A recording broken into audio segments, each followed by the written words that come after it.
Hello everyone, welcome to my channel. I am Neha. आज हम करेंगे class 12 business studies and topic होगा हमारा डायमेंशंस ऑफ बिजनेस एनवायरनमेंट का लास्ट एनवायरनमेंट, लीगल एनवायरनमेंट।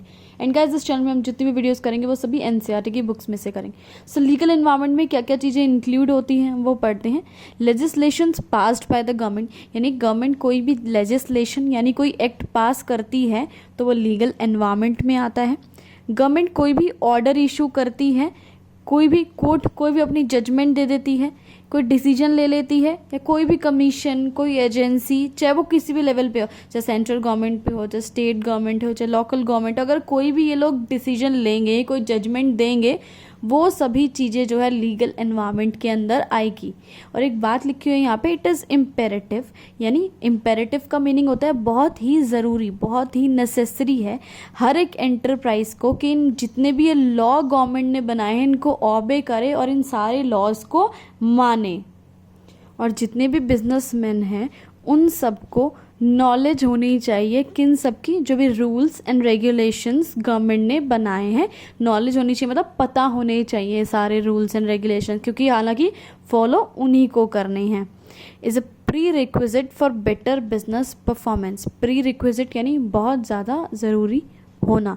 तो अगर आप चाहते हैं कि आपका बिजनेस अच्छे से परफॉर्म करे तो ज़रूरी है कि आपके रूल्स एंड रेगुलेशंस को फॉलो करें, वरना गवर्नमेंट इंटरफेयर करेगी। नॉन कंप्लायंस ऑफ लॉज, यानी अगर आप लॉ को नॉन कंप्लायंस मतलब नहीं मानते हैं, ऑबे नहीं करते हैं, इनके उल्टा जो ये में लिखा है उसके उल्टा चलते हैं, तो क्या होता है, आपको लीगल प्रॉब्लम्स फेस करनी पड़ सकती है। गवर्नमेंट आपके बिजनेस में इंटरफेयर कर सकती है, आप पे केस कर सकती है। ठीक है, जैसे कि काफ़ी सारे गवर्नमेंट ने एक्ट बनाए हैं, जैसे Indian companies act 2013, trade union act, workmen's compensation act, consumer protection act, जो कि आगे आप पढ़ने वाले हैं। तो ये सभी एक्ट ऐसे हैं जो आपको फॉलो करने ही करने। इंडियन कंपनीज एक्ट में जैसे कि होता है कि रजिस्ट्रेशन कराना होता है कंपनी का। ठीक है, वर्कमेंस कंपनसेशन एक्ट में जैसे कि होता है कि अगर जैसे कि आपके वर्कर को कोई चोट लग जाती है या उसकी डेथ हो जाती है तो उसके बदले उसको कुछ पैसे वगैरह देने पड़ते हैं। ऐसे काफ़ी सारे एक्ट्स हैं जो कि आपको मानने ही पड़ेंगे। और इधर एग्जाम्पल देखते हैं, कुछ लिखे हुए हैं, जैसे कि advertisement of alcoholic beverages is prohibited, यानी आप किसी भी चीज़ की एडवर्टीजमेंट नहीं दे सकते हैं अगर उस बेवरेज यानी ड्रिंक, उस ड्रिंक में, उस लिक्विड चीज़ में कोई अल्कोहल हो किसी भी टाइप का, कितनी भी क्वांटिटी में, तो आप एडवर्टीजमेंट नहीं दिखा सकते हैं। या फिर अगर आप सिगरेट की एडवर्टीजमेंट दिखा रहे हैं तो आपको उसमें स्टेटरी वार्निंग देनी ज़रूरी है। उसके पैकेट पे भी हालांकि लिखा होता है कि cigarette smoking is injurious to health.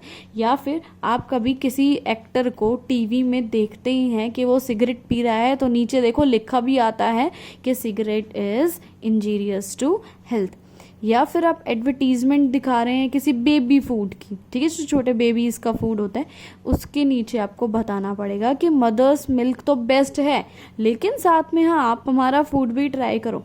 सो ये सभी रूल्स एंड रेगुलेशन है जो गवर्नमेंट ने बनाए हैं और हर एक एडवर्टाइज़र को ज़रूरी है इन सभी रेगुलेशंस को मानना, अगर वो कोई लीगल प्रॉब्लम में पड़ना नहीं चाहता है तो ये फॉलो करनी बहुत ज़रूरी है। इसी के साथ वीडियो खत्म हुआ। Thanks for watching this video. Please like, share and subscribe.